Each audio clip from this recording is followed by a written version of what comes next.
Saturday morning to tell you, despite whatever goes on during the week, your change will come.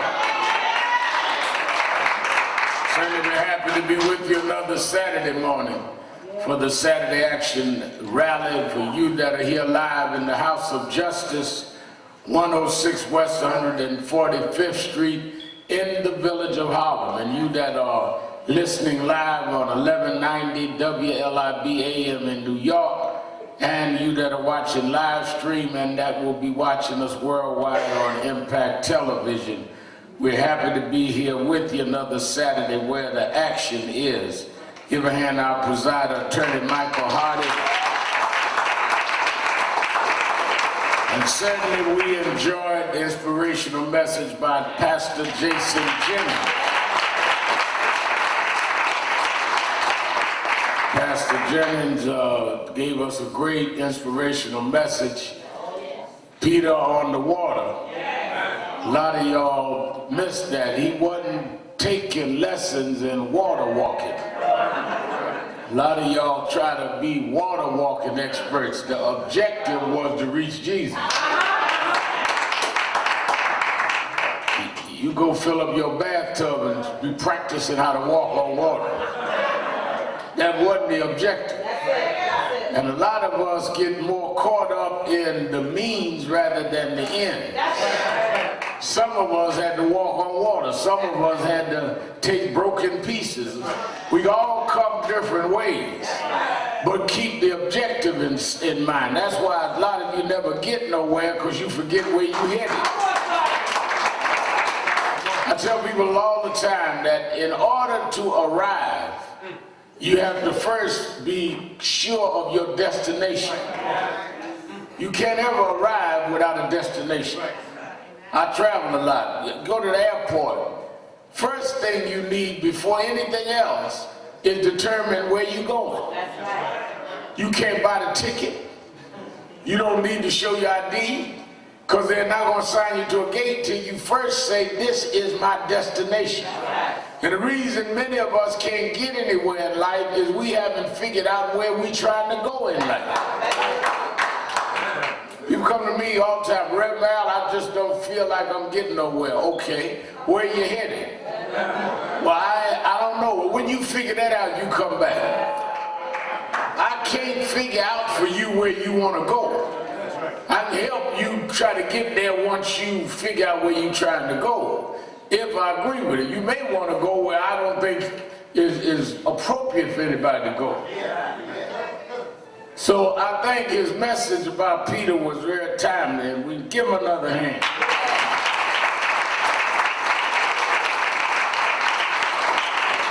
Want to announce, certainly we want to thank all of you that came out, literally several thousand, for the homegoing services on yesterday. For our former board member and pastor of St. Luke Baptist Church, Reverend Johnny McCann.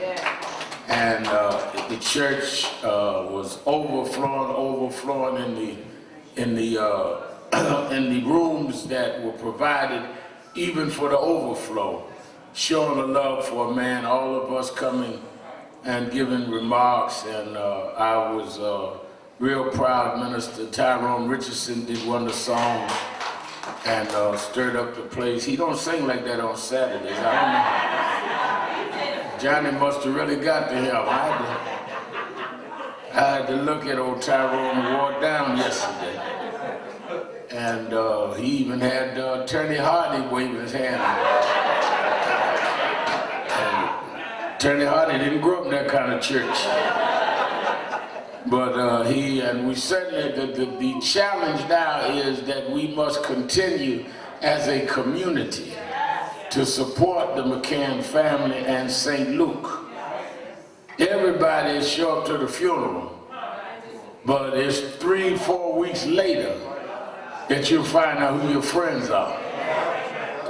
And we need to put our arms around them and protect and love them through this transition because of his unexpected demise. And I want them to know we'll be there. Also, I want to announce that for you that are watching around the country that on Tuesday, I'll be speaking at the, I'm the banquet speaker at the National Baptist Convention in Houston. In New Orleans on Tuesday night.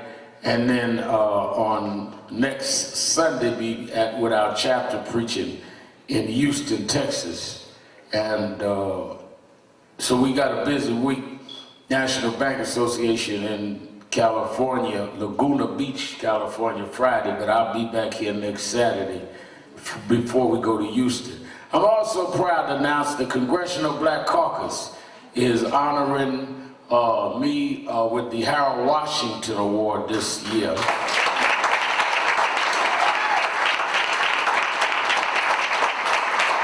And they're honoring the exonerated 5 this year.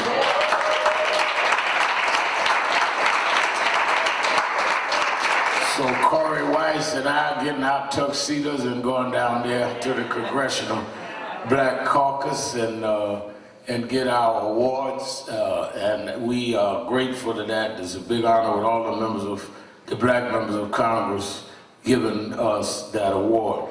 Let me say this: many people that you work with and do things with, William Allen will tell you, 90% of them we never hear from again, and it's all right. We're here for that. Doesn't matter whether we hear from them again or not. We do what we're supposed to do.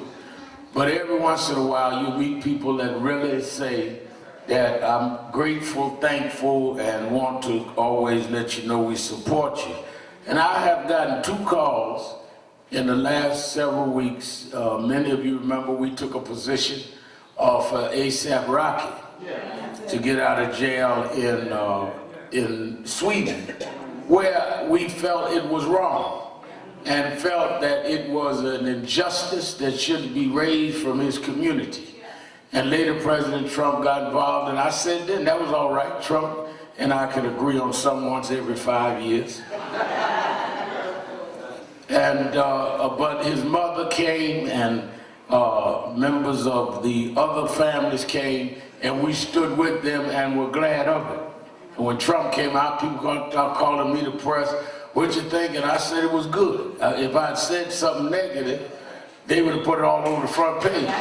The objective was to get A$AP Rocky out, not get an argument with me and Trump. And that's what they wanted. And I, in my civil rights career, I've been to jail several times. I had to stay one time 90 days for the protests in Yankees. I know how it is to be sitting in jail. The last thing A$AP Rocky needed was be sitting up in a Swedish jail hearing about Trump and Sharpton is fighting over credit. He'd come out and cuss both of us out and be right. So that was not the issue. But I got 2 calls in the last several weeks from his mother. And I want y'all to know that Rena Victoria Black, his mother, called me several times and said, "I just want you to know how you're doing. I want you to know we were grateful for what y'all did, and don't react." She said, "I'm gonna surprise you one Saturday. I came when y'all stood. I'm gonna surprise you one Saturday, and I'm coming again." That's A$AP Rocky's mother. Well, she's here this morning. Give her a big hand. Come on up. Come on up. Come on up. Give her a big hand. Rena Victoria Black, mother of A$AP Rocky, in the house.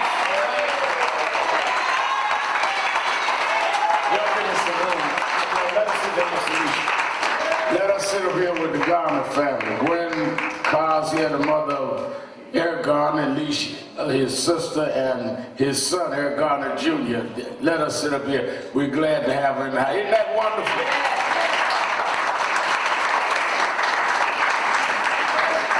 And that one, and I still say what they did to that young man was wrong, and we stand with them. I went last week. Y'all know how I go to these award shows. They invited me to the VMA. That show you how much I think about it. I don't even And one of the executives from the company called and said, "Rev Mal, we really want you to come." And y'all, I'll tell y'all an open secret since we're on air. is I go and do the red carpet and go right out the back door. I couldn't tell you. By the time they get the awards, I'm already home. Because if you grew up like I did with James Brown like a father to me and Michael like a brother, ain't much I want to see. So I just show my respect. So I went out there to the VMA thing, did the red carpet, walked in, they said ready to go, and I was already gone.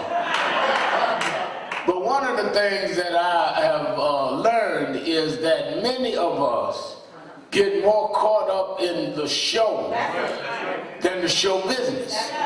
And then young folk, don't be, that's why I liked his message, don't be so hard on folk. After the show, a lot of the entertainers went and had the after parties and do what they did. And one of the reporters called me and said, what do you think about all of the rappers and ASAP and them partying?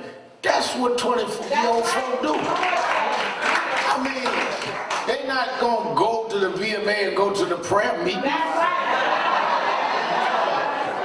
And neither did you.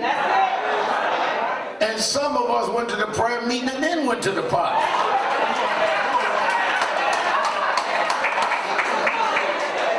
I remember growing up in Washington Temple on New Year's Eve. They'd have watch night service. And we was all in church, praising the Lord and throwing up our hands at midnight. 5 after midnight, church was empty. Everybody went to the New Year's party. Bishop Washington used to tell me we better raise the offering before midnight because ain't nobody gonna be here after midnight.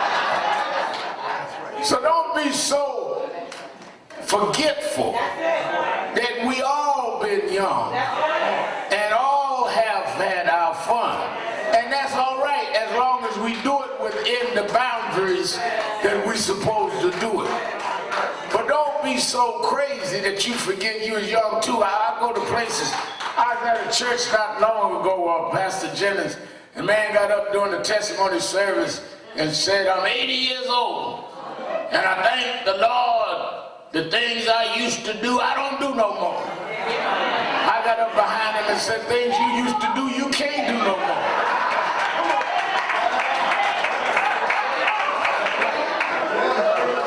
There's a difference between giving up and giving out. Some of y'all ain't gave up nothing, some of y'all just gave out. Let's welcome our Impact family from around the country.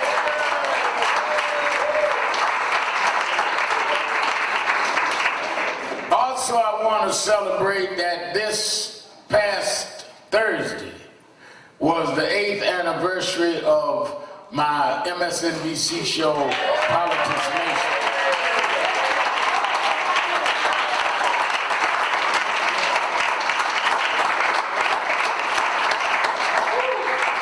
Years ago on August 29th, we started going on the air, and 8 years later we're still here beyond the night, 5 o'clock Eastern, beyond tomorrow night, 5 o'clock Eastern. I remember when we started the show, people said, Sharpton ain't gonna be on TV 3 months, that can't last. And we're going now into our 9th year.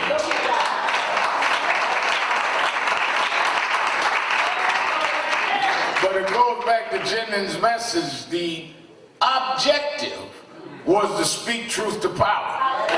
The means could be a television show, radio show. It doesn't matter as long as you keep your eye on the prize. God got a way of bringing you on waters that you're supposed to sink and teach how to walk through them anyhow. If you keep focused, and let me tell you something, the biggest mistake that Peter made, I'm not trying to redo his message, but the biggest mistake that Peter made is that when Peter saw Jesus in the storm now, and when he saw Jesus and asked Jesus to beckon for him, and Jesus told him, come. First of all, that's lesson one, asking God to let you come to where you supposed to be and want to be. Then the response, come. And when he started walking on the water, he was fine until the wind blew. And he reacted to the wind rather than keeping focused on where he was going. And your in life is you keep responding to the wind that blows in your life rather than where you're going. You gonna always have folk that don't like you, and folk that criticize you, and folk that somehow sidestep you. If you can't take the wind that blows in your life, you'll never get nowhere. I remember coming along, I was worried, folk go in the room, so-and-so didn't speak to me. Then so-and-so criticized. Then I got known, people started writing stuff in the paper. As I got more involved in what I was doing, the more I started understanding that folks' attitude was a validation of what I was doing. Folk don't waste time criticizing nothing. The reason ain't nobody criticizing you is you ain't doing nothing. So ain't nobody talking about me. What they gonna talk about? So I don't even consider myself doing nothing if I don't get no flack. I be Googling up flack. Who got me today? I'm glad that when I walk in the room, you so upset I'm there, you can't get your mouth open because your jaws are tight. Make me speak to you twice, just to rub it in. You that mad, I'm here, hello, and get right up in your face. Because I'm not going to let the wind make me sink.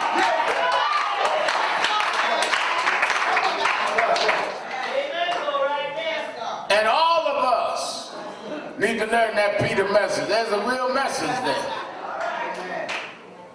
Let me also say that this week, before I get into other things I want to deal with, this week, as we continue fighting for justice in the Eric Garner case in New York, and I say continue, because the fight is not over.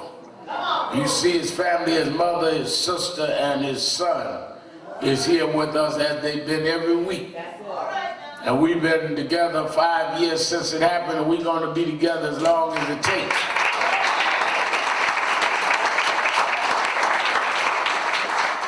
And the police commissioner, O'Neill, announced yesterday that they're not charging any of the other officers involved. Now, wait till Labor Day Friday, when nobody's supposed to be paying much attention, and announced this. But I think it is a disgrace and an insult to the citizens of the city and to the family. First of all, Patiello, who lost his job and should have been criminally tried, could not have choked Eric Garner to death with him saying 11 times, "I can't breathe," without the inaction of the other officers that was on the site. And it was a intentional inaction. If you are trained in the police manual, look at what O'Neill said. That the judge found that it went against their training and it was a willful act, which also means that those that did not intervene was being willful. You can't say Patiello was willful and they weren't, because they knew better. They all came through the same training. And he wasn't there by himself. Well, Mal, you can't blame everybody, all right. If somebody stood on this corner, 145th Street, Lenox Avenue, and sold some drugs, and you were standing there with them during the transaction, they would come and take them and you.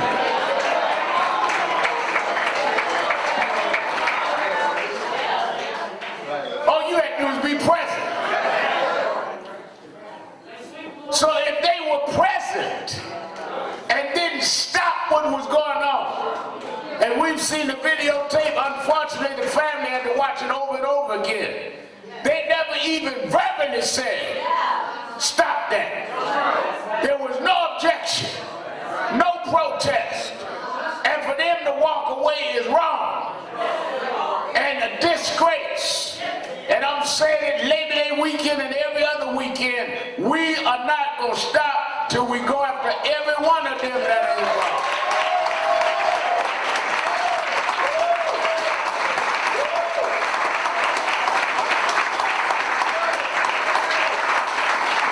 And I want the Carr and Garner family to know that we're there for the long haul.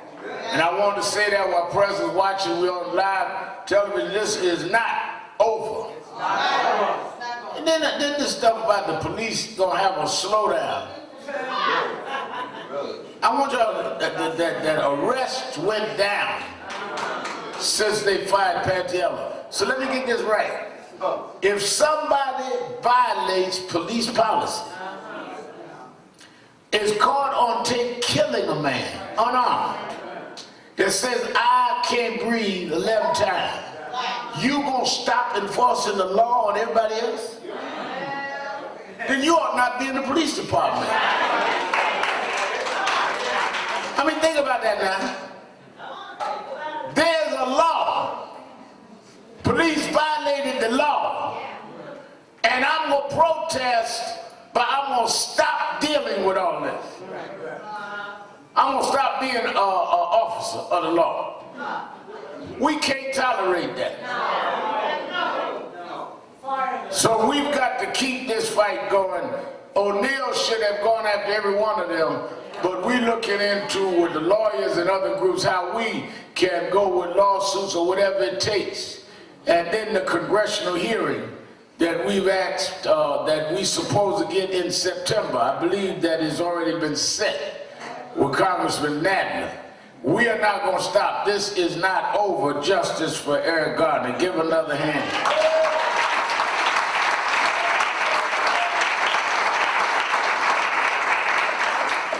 Let us not forget on Monday is the Caribbean Day Parade, Labor Day, every year, and the National Action Network is always there. I'm going to be there to march with them on Monday. And as I said, be in various places this week on the New Orleans National Baptist Convention. I'm repeating for our national TV audience. I'll be with them on Tuesday in New Orleans, then on to Atlanta. I'm doing the eulogy for the mother-in-law of Martin Luther King III, and then on to Laguna Beach, California for the National Black Bankers Corporation. But I'll be back here on Saturday. I want us to also prepare for the African American Day Parade that our Bill Griffith has been announcing. One of the reasons that it's important, a man came to me that's writing a book on my life, second book. There's two guys writing now. Ain't no telling what they gonna write. And one of the things that I told him was the difference between me and some of those I grew up under is I was born and raised in Brooklyn. And I was raised by Southern parents, single mother Southern, and my bishop and then later civil rights mentors were all Southern. One of the uniqueness, and this is why I'm building this museum on this corner, one of the unique aspects of being born in the North, especially New York, that is different from the South, is that in New York there are different subcultures in our community. In the South, you black or white, especially in the 30s and the 40s. It was white over there, black over there. In New York, you were blacks from Barbados, blacks from Trinidad, blacks from Haiti, blacks from Africa, blacks from down south. You had a mixture. So I grew up with a broader view of the diaspora than those that raised me, because down there was no diversity like that. And they didn't have the opportunity, if that's the right word, to go to school with whites. I grew up with whites in the class, Latinos in the class.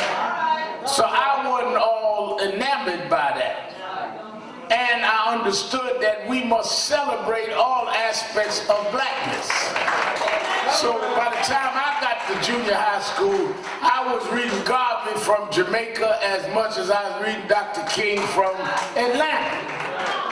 Which is why we need to be at the West Indian Day parades and African American Day parades and Dominican, because black whiteness is celebrated through all kinds of tribes. There was not one tribe in Africa. One of the first things that you need to get young folk to understand is Africa is a continent, not a country. I'll say that again. Africa is a continent, not a country.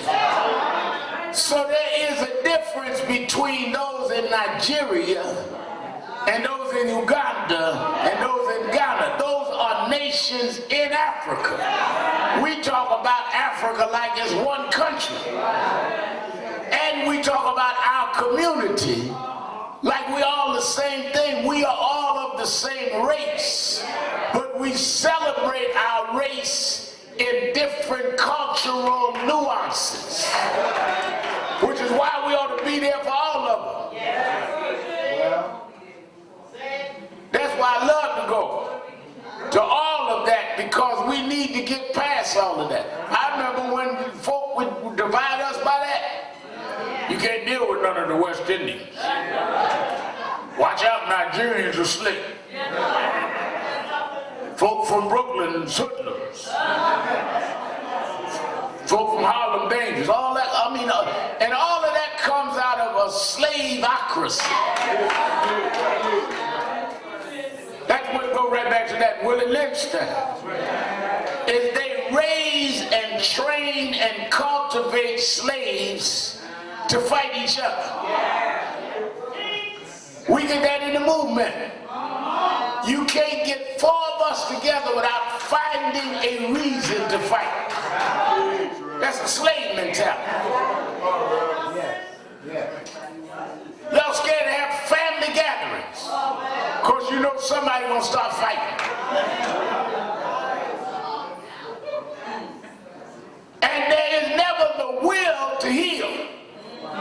I'm not even saying some of the stuff we don't fight about, we may be right about. But even after you get your grievance out, is the objective to heal or is the objective to keep on hurting? Because you ain't hurting the other person, you're hurting yourself. My father left us when I was 9. I married my father for decades.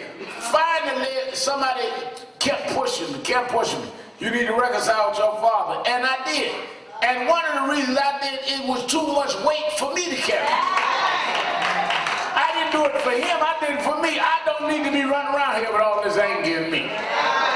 You left, I'm 20 years later, you ain't coming back, and I don't need you to come back, we can be cool. Now, I felt 100 pounds lighter. Because I had let it go. You walking around with too much in you. And so much so that can't nobody else stand to be around you because you ain't let the old stuff go.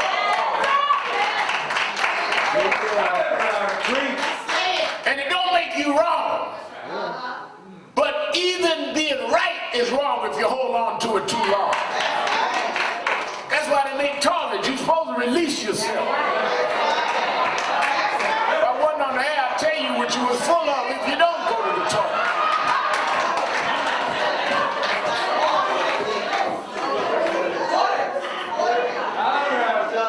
Amen, go right there.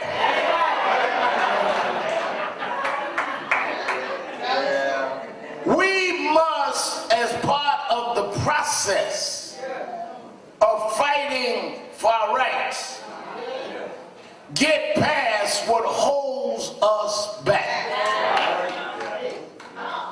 And we are all in bad situations that we did not put ourselves in. I was reading Pastor Jennings' sermon somebody wrote about how there was the decision by David. When David was trying to become the king of Israel. Won't you get this, Stephen Marshall? Every message just got there. And David became the king of Judah. But he was prophesied as a youngster to be the king of Israel.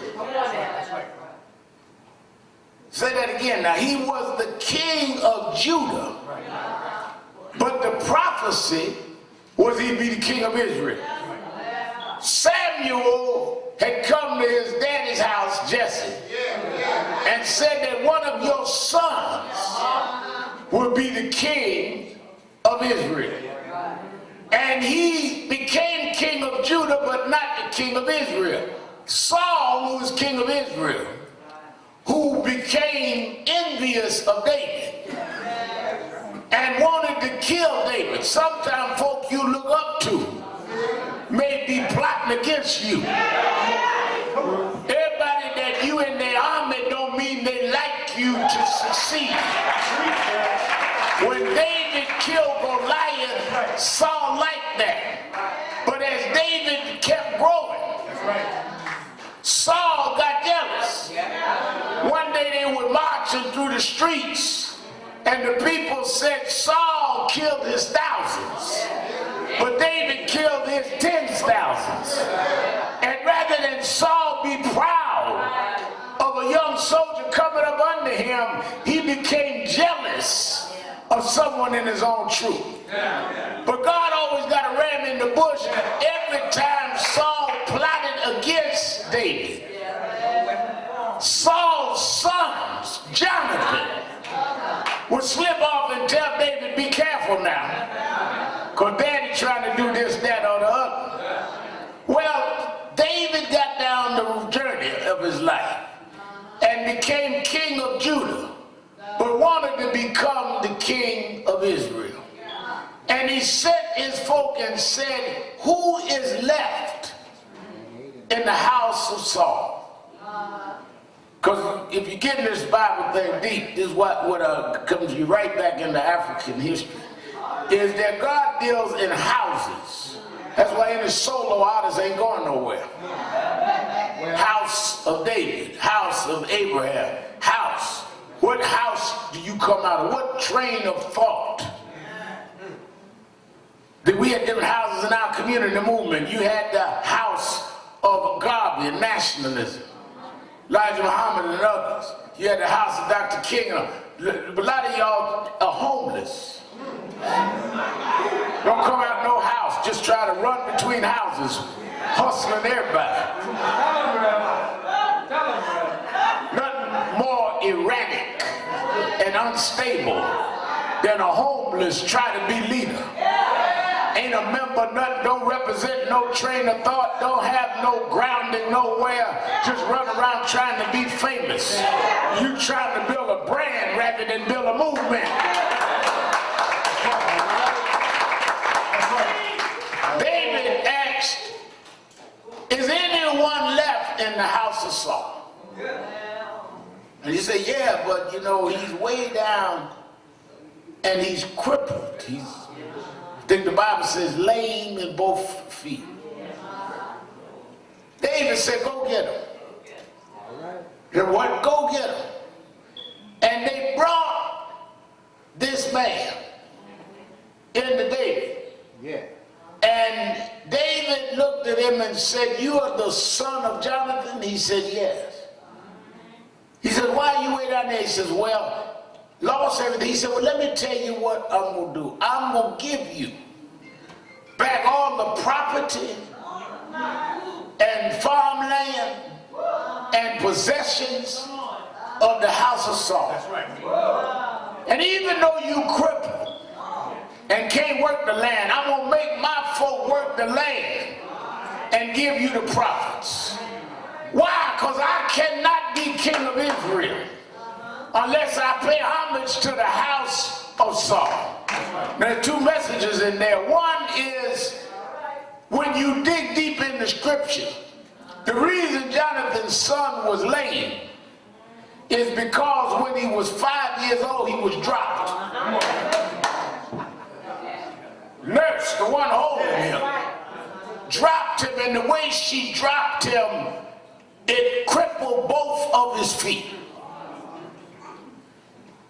Yet, he lived. Now, he got dropped at 5 years old, but he kept getting older, which means the older he got, the bigger he got. The bigger he got, he was no longer a 5-year-old kid lame, he became a big grown man lame. All right. Y'all still with me?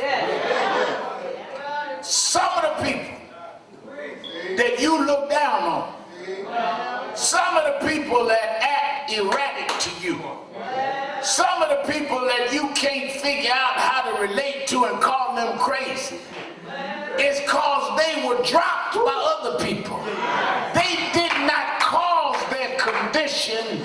They were dropped and grew up in that condition.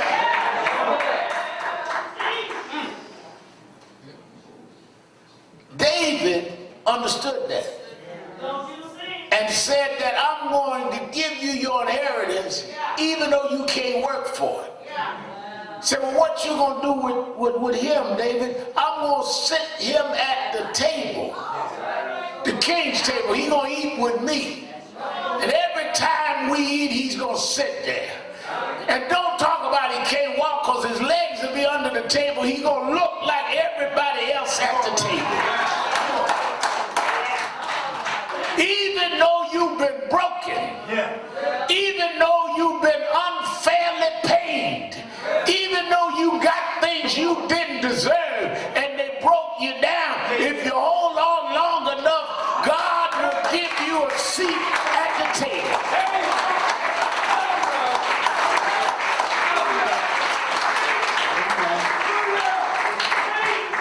I posted on social media this week, Jennings, picture of President Obama and then Attorney General Holder and I sitting in the Roosevelt room.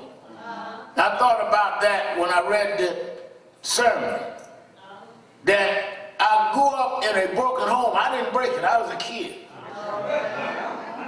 Daddy left, the whole situation with my father and all of that, I did not cause, but it broke and it caused your psyche. You can't see trauma between your parents and it don't cause some effect on you. You can't be laughed at as a child for things that you had nothing to do with and it don't cause a psyche on you. Broken. Defensive against things that I did not have to defend myself, but put in a circumstance where somebody else had me in the arms and dropped me. But I kept on working. And I kept on believing. I looked at that picture and thought about Jonathan's son. God will take your brokenness and sit you at the table and hide your lame legs.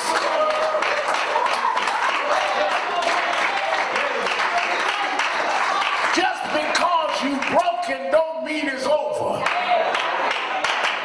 Just because you've been done wrong don't mean it's the end of the road. Sometimes God takes broken people and raise them up to show them that I'm God and I can do whatever I want to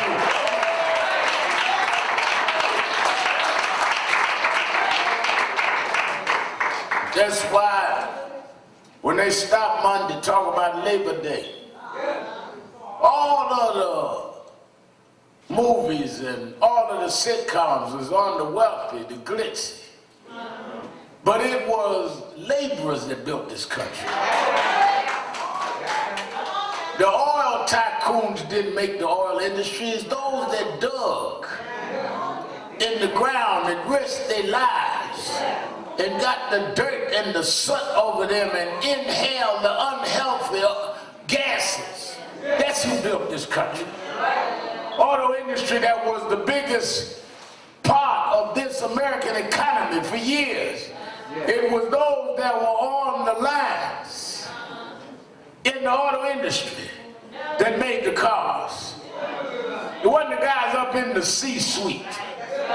It was the guys on the assembly line that built the country. It was slaves that never got paid that made Tobacco King and Cotton King who built this country.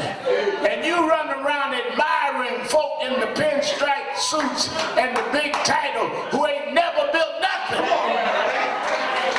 It was broken people who had bad health because they worked so hard, who would fight each other at home because they lived under stress. Their lives broken down, but on their shoulders they built this country. But God said, I've got a place for broken people.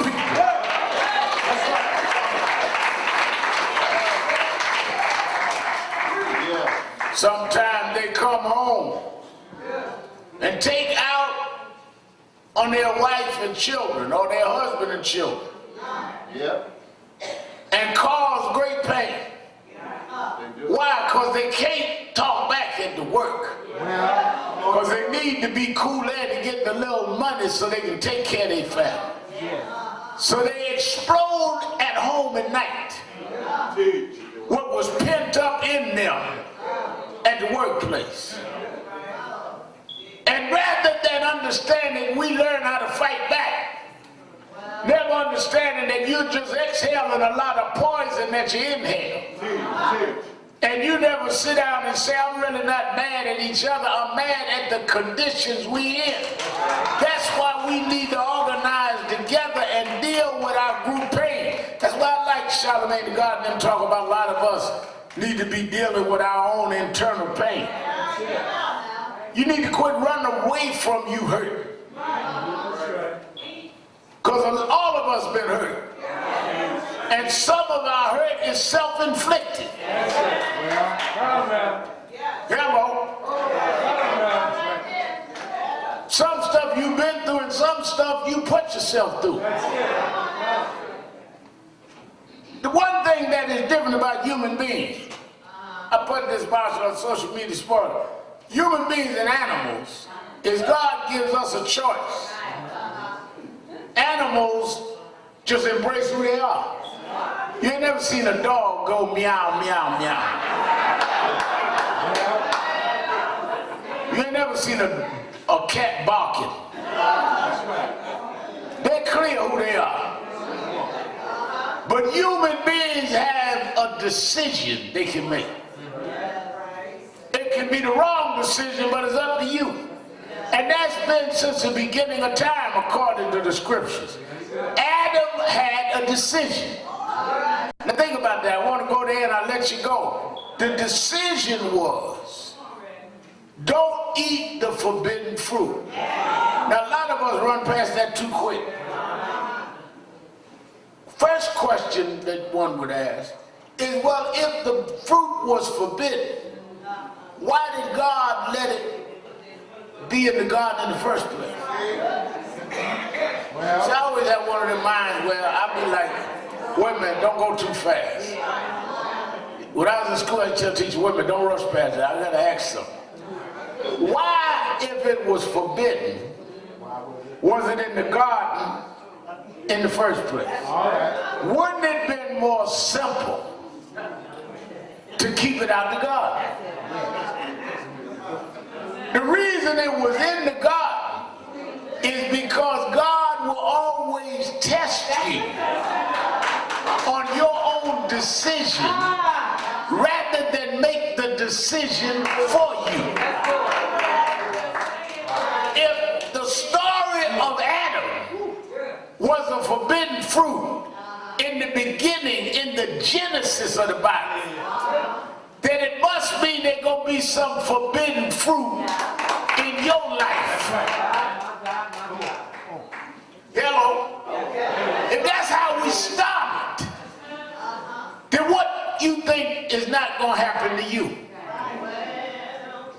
Don't go to forbidden fruit. You got garden, I took Eve and made a beautiful wife. You got a beautiful world. It's yours, Adam. Yeah. Just stay away from the fruit. And Eve and the snake talked Adam into biting the fruit. Snake came along and said, well, what's wrong with you eating the fruit? See, the problem you got is you may be a good person. You may be well-intentioned. But you are weak for the snakes in your life.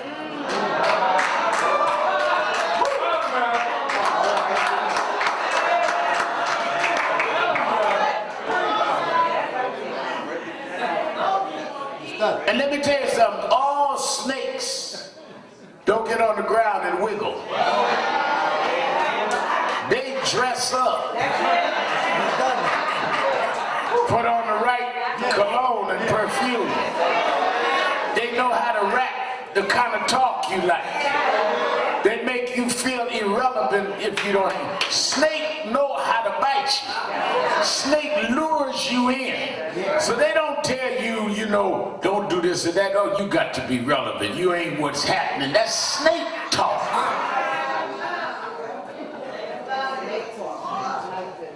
Girl, you know you need to do this, that, or the other. Snake talk. All right now. Snake talk. Man, your old lady ain't gonna know no difference. You hang out with us and we get a little friend, take little girls down the Caribbean. Snake talk. That's what happened with Adam. Adam had obeyed God and said to himself he was not gonna eat the fruit. The snake talked Eve into it, and Eve talked Adam into it. And you think about your life where you made your worst mistakes is when you let some snakes talk you into something you weren't even thinking about.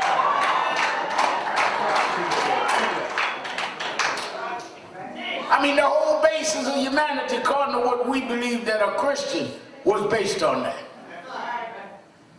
And here you are, not engaged with the right thing because some snake got you eating some stuff you should have never consumed.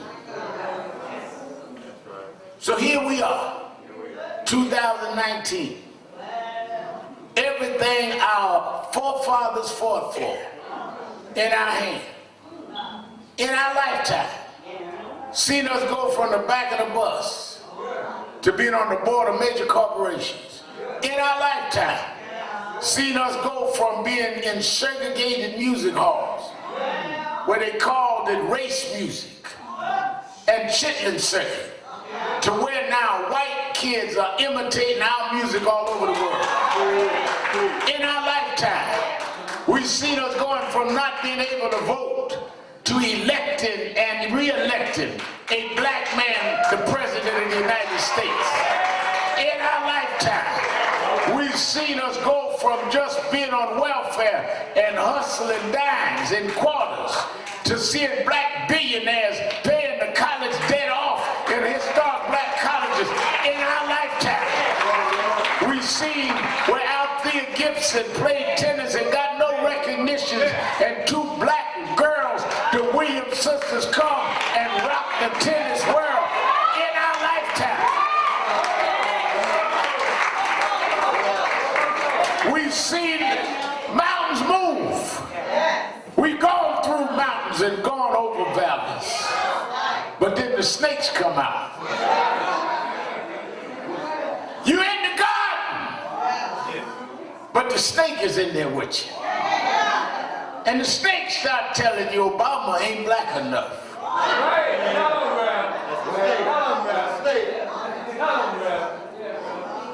Venus Williams and them, that don't mean nothing. That's white man sports. Snake talk. Sharpton just want to get on television. He fighting for rights. He fighting for him. Snake talk. You in the garden, but the snake got you. Yeah, you talk about Martin Luther King. I heard Martin Luther King did things in his personal life. Snake talk. You in the garden listening to the snake.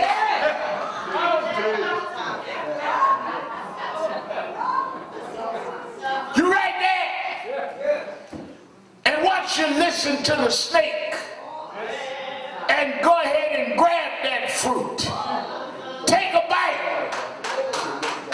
and when it runs through your system, Donald Trump comes out.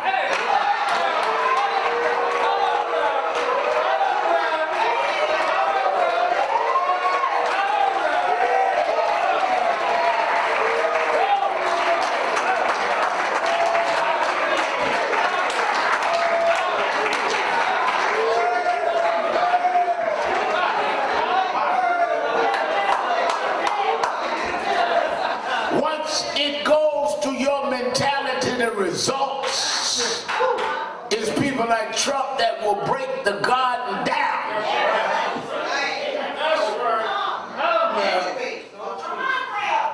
That's where comes from. How do we end up with a Trump? Because your mentality, that you consume the mental fruit from the snake, produced a condition where you compromise the God. That's why I keep reading that scripture. God forgave Adam but put him out of the garden.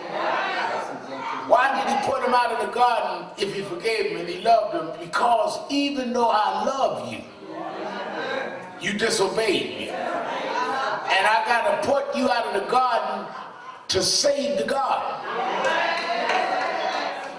Sometimes you got to put folk out of your life to save the garden. When you got snakes that you know that are snakes, don't mean you don't love them, don't mean they ain't like family, but I got to save the garden. You got to get out of here. Because I know you're a snake.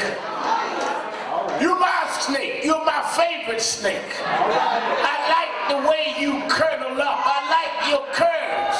But you can't be in this garden. Because if I keep you in the garden, it's going to poison up the other fruit. I love you, but stay over there. I got to save the garden.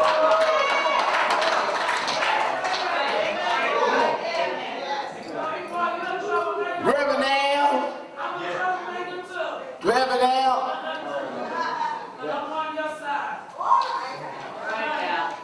is Reverend Al and I was always tight, but he don't be that tight with me no more. He speak, keep going, cause I gotta say to God. Yes, sir. Some folk, when they show you they're a snake. All right. Maya Angelou said, if somebody tells you who they are, believe them.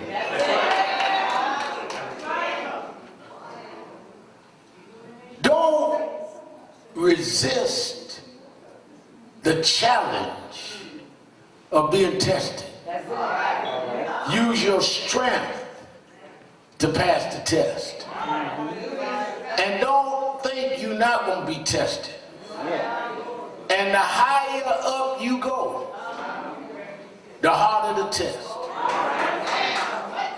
You can't get a college degree on an elementary school test. You got to pass a college exam to get a college degree. And sometimes the higher, the harder. But if you can pass the harder, you can take it a little higher. And every round goes higher and higher. That's why God will give you strength based on your capacity to keep on going. That's why I didn't understand it when I was a youngster. But the old folk used to sing, he knows how much I can bear. Everybody can't rise up because everybody can't take the weight. Y'all work out every morning and do elliptical and do the rowing and do the bicycle, lift weights, and you can only lift what you can bear. Everybody can't press the same amount of weight. You go in there and ain't never lift no weight and grab 50 pounds and we'll see you at the hospital. You got to work yourself up in order to be able to bear the weight. You can't run out there and just grab something because you got a notion. You got to be prepared to do it. But if you keep on going through backstabbing, through bad mouthing, through people lying on you, just learn to lift them weights.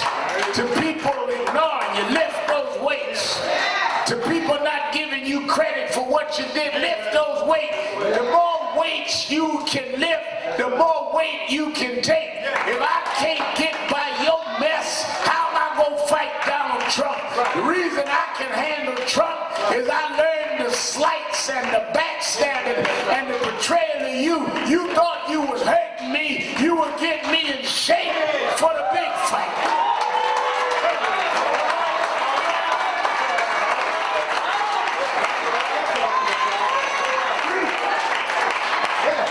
And if you learn that every pain I said earlier, reconciled with my father. For years I was hurt he left. But God was getting me ready young to let me know on this journey, there gonna be many that'll leave you along the way. But I'll be with you. And you don't need nobody else. If your daddy leave you, everybody else will leave you. Just walk with me and I'll walk with you. But who I walk with, no weapon formed against you shall prosper. People talk about Red Mountain, I heard so and so left. Go on, my daddy left. I've been walking alone all my life. But if God be for me, if God be for me, if God be for me, who can be against me? I want Jesus to walk with me. I want Jesus to walk with me while I'm on this tedious journey. I don't care who goes. All I need is Jesus to walk with me. Yes, yes, yes. Everybody's singing. Everybody's singing.